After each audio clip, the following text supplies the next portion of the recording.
Hey, before we get started, we just want to let you know that this episode is brought to you by Church Sound Made Simple. Mixing sound seems complicated, but it doesn't have to be.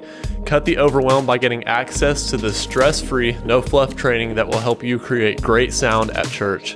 Visit churchsoundmadesimple.com. Welcome to the Collaborate Worship Podcast, where we help you create great sound at church. I'm your host, Kade Young, and today I'm joined with my co-host and brother, Dillon Young. We haven't done an episode together since 23 episodes ago. I'd say that I've missed you, but we see each other several times a week, so I don't know. Do you miss me? You're not going to ask how I'm doing like you do everybody else? How are you doing, Dillon? I am great. How are you? Doing wonderful. Since yesterday. Well, we've reunited today to say farewell to the podcast. It's been a lot of fun. We've collaborated with amazing worship leaders and tech team leaders, but now it's time to move on to other projects, which we're going to tell you about here in a bit. But before we do that, one last time, we need to bring a couple of failures out into the open so we can laugh together and learn something along the way. Because the truth is, we all make mistakes, and they seem really heavy until you realize that everyone is making mistakes. We have several that we could tell you since last time, but we're each just going to share one. So Dillon, why don't you go first? Yeah, so a story of failure. So a little while ago, I interviewed a guy. His name is Jordan Weston from Church on the Move. And basically, we talked about how to ask your team for more commitment without asking too much, basically, was the premise of the episode. And if you haven't heard that episode, I'll leave it linked below. But anyway, that episode, I left that conversation just kind of fired up about taking our rehearsals to the next level. I felt like the Lord had put that on my heart to really step up our rehearsal game and just growing as a team and as individuals in our giftings. And up to that point, we hadn't had midweek rehearsals at all. We'd just been doing our Sunday morning rehearsals and really hadn't been making time for anything else. And so I set a plan in motion to do one rehearsal every month, like for 3 hours. And the reason we're going to do once a month is because I have some team members that live like more than an hour away. And so it just felt like a lot to ask them to come twice a week, every single week. That seemed like a lot. So we landed on once a month, and I set the plan in motion. I think our first one was supposed to be at the end of March. And then, even though everybody told me that the date we picked for our first one was okay, turns out it wasn't. Not everybody was able to make it. And I was like, well, everybody needs to be there for our first one. And so we went ahead and just pushed it back to May. And then come to find out, our drummer, he just basically felt called to leave the church and felt like the Lord had other plans for him. And he came and told Kade and I that. And, we supported him in how he felt the Lord was leading him. And he gave us his last day at our church. And it was this last Sunday, the end of May. And so I was like, well, it doesn't really seem appropriate to have our first rehearsal with this new rehearsal schedule when our drummer is about to leave. Like he's going to have to come to this big rehearsal and not be on the team anymore in a couple weeks. And so I just kind of scrapped it. And thankfully, we have a guitarist that can pretty much play anything. And so he's going to be playing drums for us here at the end of this month after he gets married and goes on his honeymoon and all that. But yeah, so my plans got very derailed in what I wanted to do with rehearsals. And I'm hoping that we will kind of get them back on track and finally have our first one with this new rehearsal plan that I really felt like the Lord had placed on my heart. Hopefully in July, we're going to try to make that happen. But yeah, that was a bummer, especially when you really feel like the Lord is leading you to do something and it just doesn't work out like how you planned. I mean, the Lord knows, he knew that it was going to happen, and he knows when the right time for it to begin is.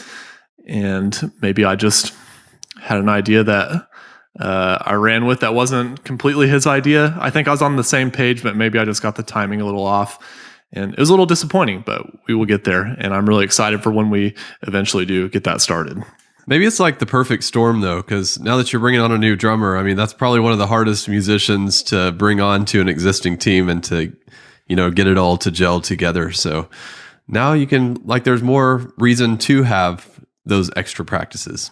So maybe it'll serve as motivation. True that.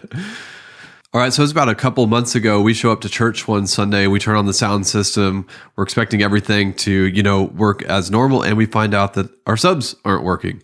And so what we do is, test everything. We test the cables. We're trying to see if there's a reset button on the amp. Did we blow a fuse? Like, what happened here? And we tried everything and couldn't get the subs working. So we had to go an entire service without subwoofers, which was a little bit lame, but the church didn't even seem to notice because they still worshiped with the same energy, even though there wasn't near the same amount of energy in the room as there normally would have been. So maybe there's a lesson right there. But when we went to go buy a new sub, I realized that, we don't have any backup main speakers. So if we were to ever blow main speakers, like, we would just be out of luck for that Sunday. So I went ahead and bought a new sub and new main speakers. And here's where the fail comes in, because we put the new mains up in the ceiling so that we could have the old mains in the back as backups.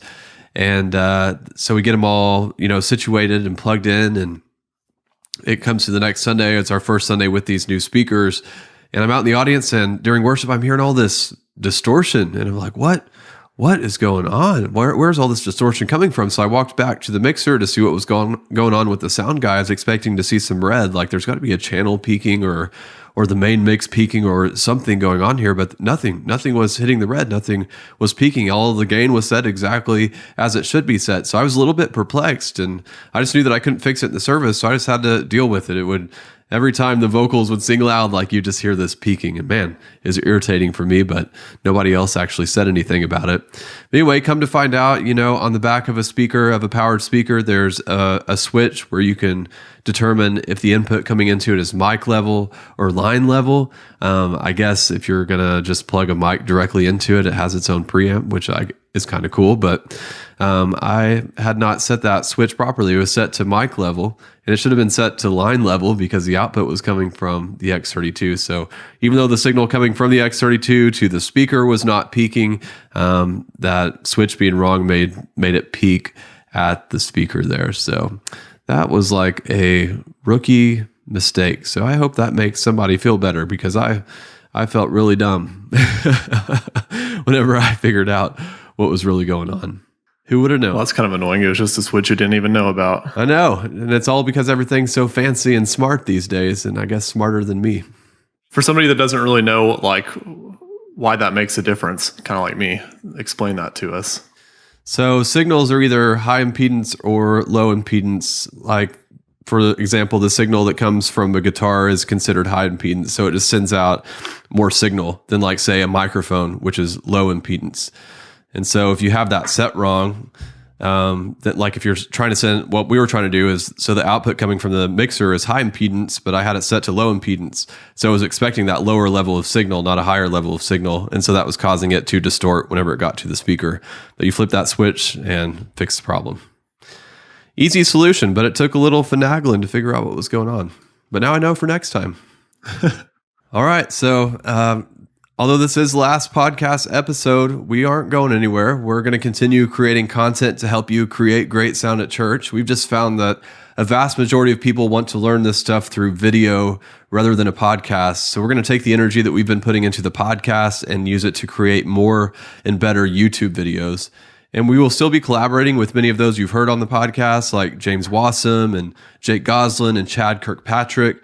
We're just going to change up the format a bit so that it works better as a YouTube video. So really, what you need to do if you want to continue learning from us is to subscribe to our YouTube channel. Just search for Collaborate Worship on YouTube and you'll find us. So Dillon, any last words from you before we wrap up this last podcast episode? I don't think so. I'm going to kind of miss the podcast. I liked talking to worship leaders. I guess now I just need to stay on top of keeping up with them personally and getting to know other worship leaders. I think it's really awesome that I've gotten to get to know a few other worship leaders through the podcast. And if you don't have any connections with other worship leaders in your area, then I would encourage you to do that as well. Maybe hop on a Zoom chat with some of them. I mean, for most of the people I interviewed, I just messaged them on like Instagram or Facebook and was like, hey, I'd love to have you on the podcast. And, easy as that. Make some connections with other worship leaders and learn from them as well. Yeah, I mean, they don't even have to have a podcast, right? It's the age of Zoom. So just message another worship leader maybe that you look up to and see if they'll hop on Zoom with you and answer some of your questions. That'd be good to collaborate. Well, as always, thanks for being with us. It's been an honor to serve you through this podcast. Make sure you're subscribed to the Collaborate Worship YouTube channel so that we can stay connected, and we'll catch you over on YouTube.